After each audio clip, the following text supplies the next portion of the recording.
not mistaken, made some crazy waves in pools today. Essence has been very good for a while. Really showed off some amazing potential back at like some high school tournaments that I commentated back in the day in Dallas. But beat Lightning Cam and then beat Omega to make it here winner's side of top 96, looking to make it into top 32, like you said. Sorry, I'm stumbling because I'm really excited to see Essence like having a breakout tournament like this finally. And now taking on Jordan, who's going with the Cloud for game one.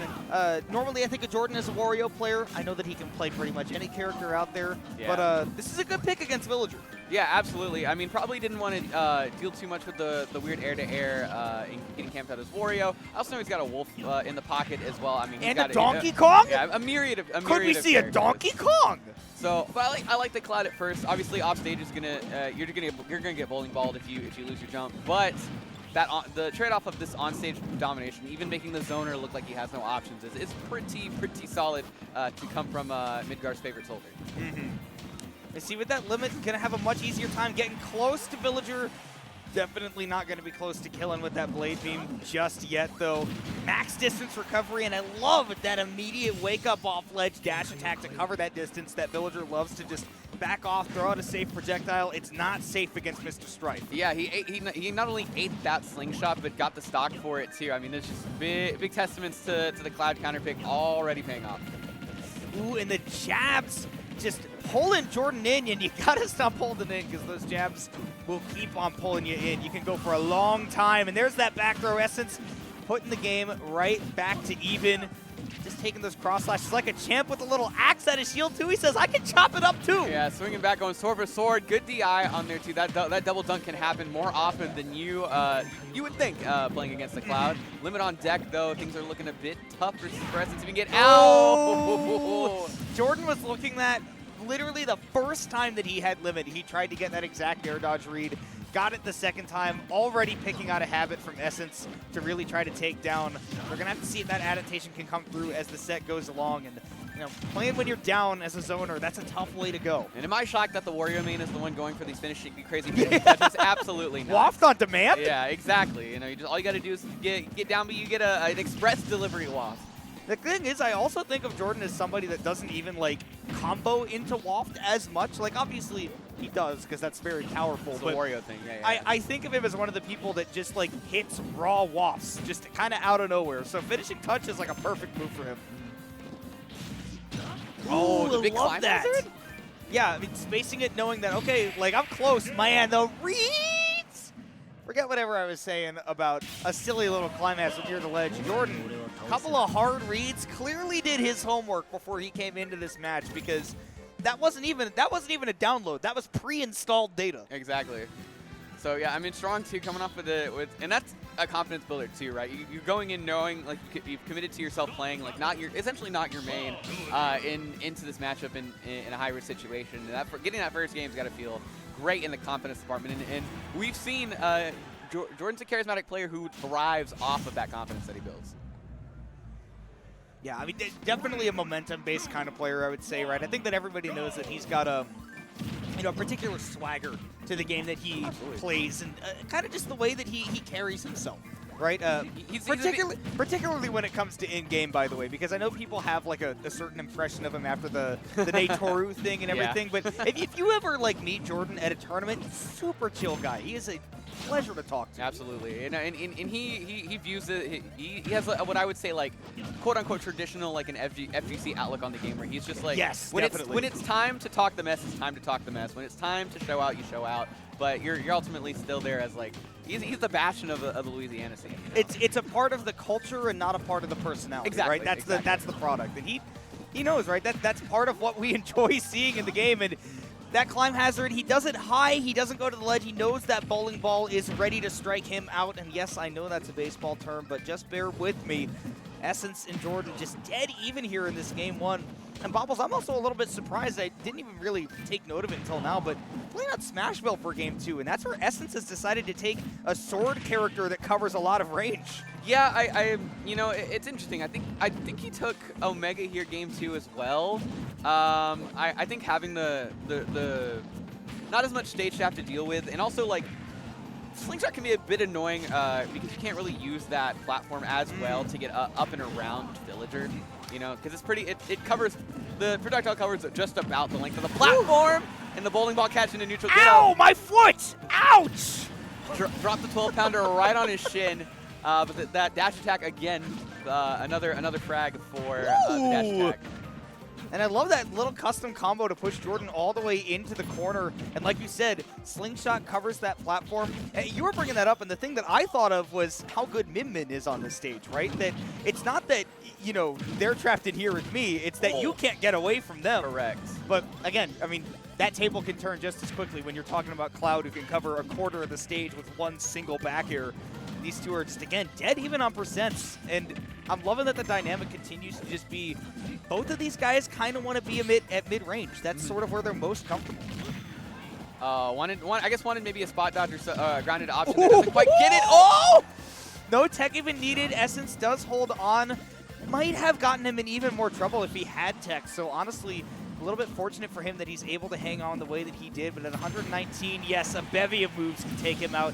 This time it's going to be the dash attack. You thought he was going to be hunting for that back air, so you wanted that neutral getup, and instead, Jordan's got another thing coming for you. And again, those high recoveries, so intelligent. Oh. Ow, my foot again! He got the other foot that time. He got pratfall off with the slingshot to just put him in an unfortunate situation since Essence was right on top of it where he needed to be.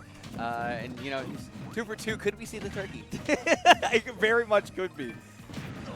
Definitely could fill up those frames with X's. And the way that Essence has been building up that damage as well, honestly, I would not be surprised. Stood a little bit too close to the ledge. Jordan was able to roll back and get some stuff going. And nice, I love that turnaround back air. Tons of damage. I mean, all of these stocks are feeling like mirror images of each other at this point. Yeah, absolutely. Gets the tomahawk off there, just barely missing the blade beam. Essence trying to get the mix up there. Nothing still quite yet, and he got stuck on the blade. He died? Look at Essence in the player cam, too. He's like, you DI'd the move! Why are you surprised? He's like, I can't believe that. I guess that was the wrong direction. I guess I should have held out. That's a nice controller he's got, by the way. I like the neon blue. Look, the name a better pairing than a gamer in some RGB, you know? That's true. Well, in this case, it's just B. It is. Oh, it is just B. It's just B. I was waiting for the, you know, it's like one of those in-between blues before it moves to the next one. Oh, yeah. It is just B. It is just B. A little sky blue action. All right. Kind of looks like a DualShock 5. A little bit. Like it looks like a Mad. It reminds me of a Mad Catz controller. But clearly more effective because these have been close games. However, the set count would say Mad Catz in Essence's end right now because it is 2-0 from Jordan at the moment. And again, both of these games have been close, but Essence has got to find a way to finish out these games in his favor. Let's get the tree up and going. And the little combo, the assist, we're playing a 2v1. Yeah, that late hit on the tree actually, you know, there's actually an extra branch over there that he was able to sprout up there at the last second. Not me being a wise old tree. When he rings, oh, the aggressive climb hazard to get the trump, and that spike too is kind of crazy. Oh, he's stolen the blade beam. Unlikely that he'll get anything out of that except for maybe a little bit of extra damage, and he does. So good on Essence. We'll see if they can continue to rack on this pressure, especially with Jordan in the corner now. And they're getting a lot of use out of those jabs as well. That jab is kind of cooking for him, and it actually leads to a stock. The jump getting sniped, and early lead here for Essence. We'll see if he can maintain it, because Jordan's been able to answer back quite quickly on these exchanges. I think when it comes to the way that they play Villager, I think that playing with a lead really, really suits them, right? I think that they're aggressive enough that they can come back in those situations, right? Where, I mean, we've already seen it a couple times. Jordan takes an early lead, but the game ends close. Now that you have the lead, though, yeah, I want to see what they can do with that, because as a very setup-based kind of character where you can start getting these kinds of fumbles from your opponent, right, that you can really take advantage of. That's what Villager's all about. And that's kind of what he did in his set with Omega, is he kind of established a lead, kind of took Arsene out of the equation, and then just ran away with it. So he's got 76% of extra credit to work with here. We'll see, but Jordan can close that gap in an instant. Cloud puts out damage quite literally like it's his job, which I guess it is since he's, you know, a soldier.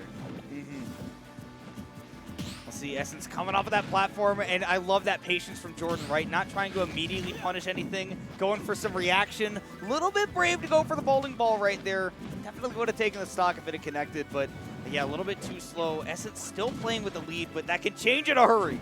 Yeah, anytime the first forward air sends somebody off stage, I get the fear in my eyes. I get Spargo flashbacks. I get Nico flashbacks. I just like all of the big name Cloud players. I can think of one moment where it's just Helm Splitter dead. Yeah. And now Jordan's been able to work himself back up to an even game. The balloon betrayal there. Whoa! Unfortunate. Matrix does the way around that climb hazard, for lack of a better term. I'm surprised that nobody died in that situation. That felt like one of those do or die, we're in it. And that is going to be it for that stock on Jordan. Essence able to maintain the lead. If they are able to get some extra credit here, that will speak wonders for that final stock. And that was a good reaction to kind of Jordan's aggressiveness. He met him there on the regrab and was able to close out for it, which is good for him. But now at 150, I don't know if there's a right option ever in that situation, but it's more of what is less wrong, I suppose. Ledge trapped by Cloud, right? I mean, what are you supposed to do? Yeah. Dude? See Essence coming off with the forward airs, got the reset. If that was a 1 turnip, I think that was a jab reset, so the 3 turnips actually a little bit of a curse. Essence still able to follow up, though. They got 36% built up. Hold on a second. Hold on a second. Jordan's feeling himself. Here we go. He's trying to close this set out right now. He said, I'm tired of playing this set against the Villager. He wants the dub now at 81. Oh, wanted the Blade Beam snipe again. He's been looking for that. Blew off the mark that time, but now it's Essence's turn to fight back. I love that Jordan's been very aggressive in using these limit moves, though, because against Villager, you're going to get some time to build it up. Love that idea from Essence, but a little bit too high percent for Jordan to be stuck underneath that platform. Dash attack, not enough. Good DI. Saves the day for them, but with that limit nearly built up, you gotta be on the lookout. Are we gonna see another Blade Beam? Are we gonna see more patience? I guess Climb Hazard? Yeah. There it is! Limit Climb Hazard to close it out. Jordan positioning himself well enough to speak my predictions into existence. Closing out the 3-0 over Essence.